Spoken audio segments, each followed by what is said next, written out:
Assalamualaikum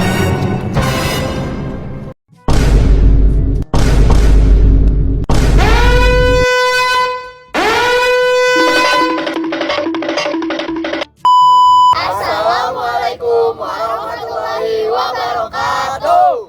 Sebelumnya perkenalkan, kami dari kelompok 3. Nama saya Nurul Anissa. Saya Humaira Sari. Saya Laju Soleha. Saya Siva. Saya Ahmed Al-Muhsin. Saya Wildan Mutazan. Saya Nicholas Fernanda Arwansyah. Kami dari kelompok 3.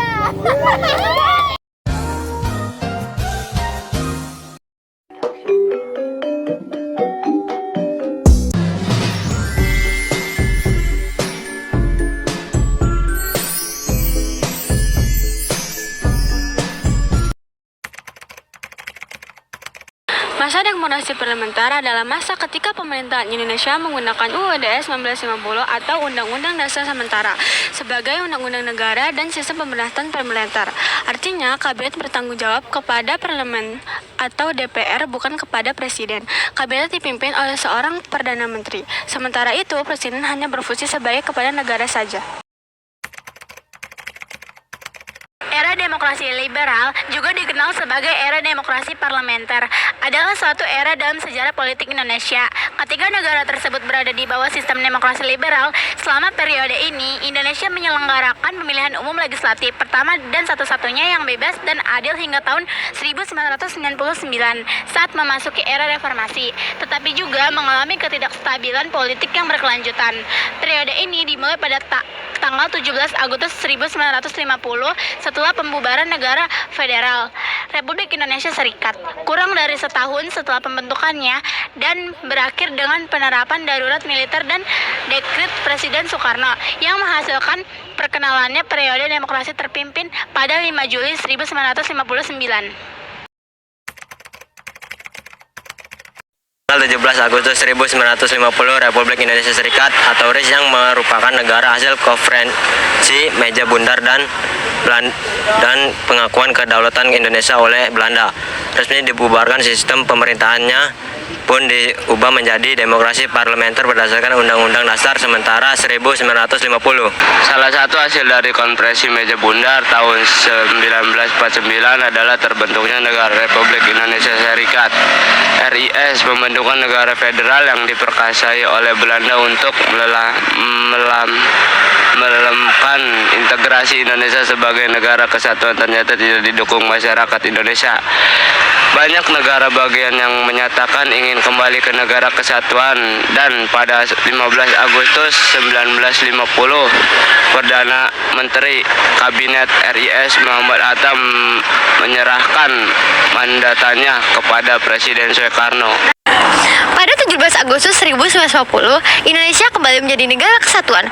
Pemerintahan Republik Indonesia masih melanjutkan model demokrasi parlementer yang liberal. Kabinet dipimpin oleh seorang Perdana Menteri sebagai kepala pemerintahan dan bertanggung jawab kepada parlemen. Presiden hanya berkedudukan sebagai kepala negara. Sementara itu, Undang-Undang Dasar Sementara Republik Indonesia UUD 1950 digunakan sebagai konstitusi berdasarkan Undang-Undang Nomor 7 Tahun 1950 tentang perubahan konstitusi sementara Republik Indonesia Serikat menjadi Undang-Undang Dasar Sementara Republik Indonesia. Dalam sidang pertama babak ketiga rapat ke-71 DPR RIS tanggal 14 Agustus 1950 di Jakarta, konstitusi ini dinamakan sementara karena hanya bersifat sementara, menunggu terpilihnya konstituante hasil pemilihan umum yang akan menyusun konstitusi baru. Sistem pemerintahan di Indonesia mengalami beberapa peralihan. Indonesia pernah menerapkan sistem pemerintahan presidensial, parlemen, demokrasi liberal, hingga demokrasi terpimpin. Pada masa pemerintahan Soekarno juga terjadi penyimpangan Undang-Undang Dasar 1945. Di antaranya perubahan fungsi Komite Nasional Indonesia Pusat (KNIP) dari pembantu presiden menjadi badan yang disaring kekuasaan legislatif dan ikut menerapkan GBHN yang merupakan wewenang MPR. Kabinet yang pernah memerintah dalam kurun waktu tahun 1950 sampai 1959 tersebut adalah Kabinet Nasir, Kabinet Sukiman, Kabinet Wilopo, Kabinet Ali Satroamijoyo I, Kabinet Ali II, Kabinet Juanda.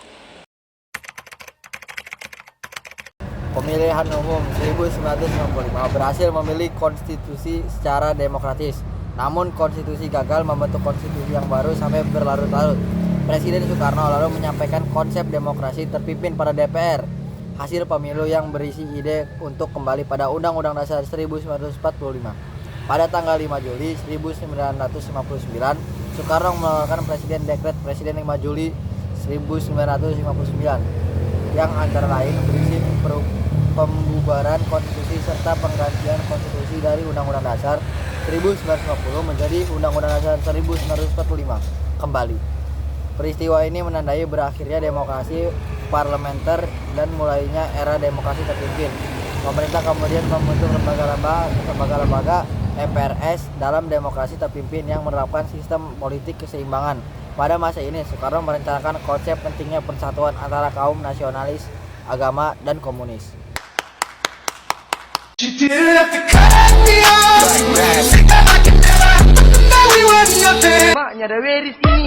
Bagaimana, Dang? Ada anjing kecil gua. Meanwhile.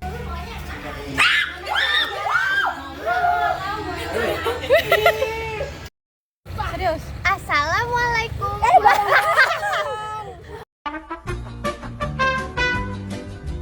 Tanggal 17 Agustus 1950.